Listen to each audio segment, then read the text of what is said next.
परिचय। माँ, हम अपने संगीत की कक्षा से वापस आ गए हैं। मुझे बहुत भूख लग रही है। मुझे भी।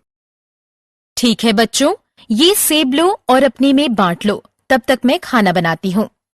लेकिन माँ, हम इसे कैसे बांटेंगे? ये बहुत आसान है। सेब को चाकू से 2 बराबर भाग में काटो ताकि तुम दोनों को सेब का आधा हिस्सा मिल सके। बच्चों, आज आप अपने दैनिक जीवन में भिन्न के बारे में सीखेंगे। हमारे साथ आओ। आओ सीखें।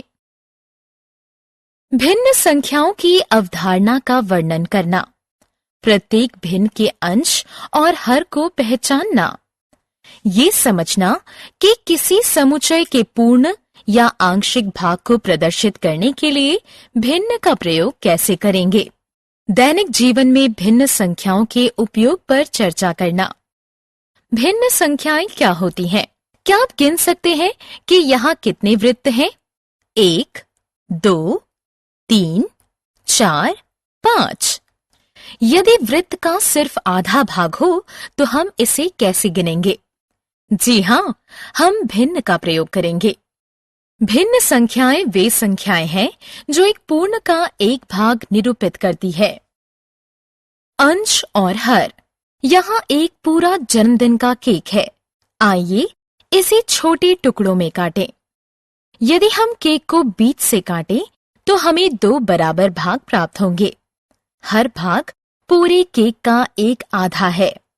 हम इसे भिन्न के रूप में लिख सकते हैं। ये संख्या जो हर कहलाती है, हमें बताती है कि एक पूर्ण में से कुल कितने भागों से मिलकर बना है। ऊपर की संख्या को अंश कहते हैं, जो भागों की संख्या बताता है। अतः ये केक का एक आधा है और ये केक का 2 आधा है। इसलिए 2 को 2 से भाग देने पर आएगा 1, जो कि एक पूरा केक है। चतुर्थांश क्या है? आइए अब केक को 4 भाग में काटें। हर भाग केक के 1/4 भाग को निरूपित करता है, अतः भिन्न होगी 1/4। इसे चतुर्थांश भी कहते हैं।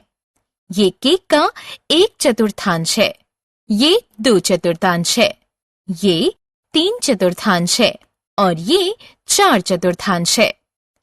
4 को 4 से भाग देंगे, भागफल 1 होगा। अतः 4/4 मिलकर एक पूरा केक बनाते हैं। आप केक को और अधिक भागों में बांट सकते हैं। आओ खेलें।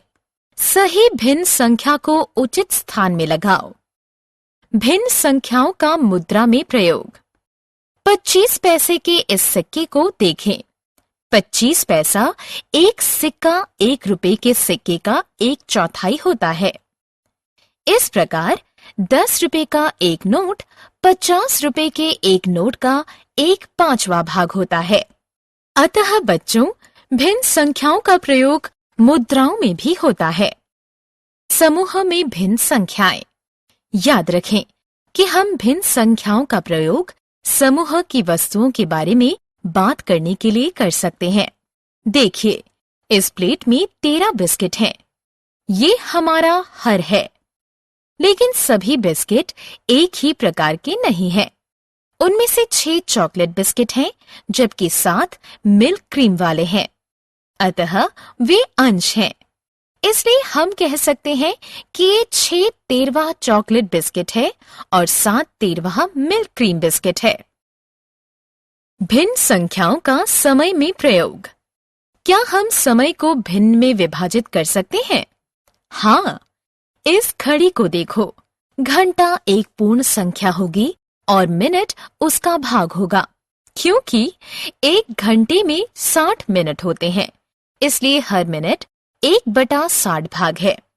आप कह सकते हैं कि 20 मिनट 20/60 भाग के बराबर है और ये 1/3 के बराबर होगा।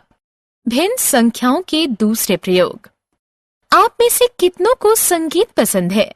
बहुत अच्छे। हर किसी को संगीत पसंद है। संगीत में पूरा नोट, आधा नोट, 1/4 नोट होते हैं और वे सब एक दूसरे से जुड़े होते हैं। अतः 2 आधे नोट की लंबाई एक पूरी नोट जितनी होती है और 4 1/4 नोट एक पूरी नोट की लंबाई के बराबर होते हैं। क्या ये अद्भुत नहीं है? इसके अलावा आपकी माँ खाना बनाने में भी भिन्न संख्याओं का प्रयोग करती हैं। आप अपने लिए 1 कप चाय कैसे बनाएंगे? आपको आधा कप पानी की जरूरत होगी, है कि नहीं?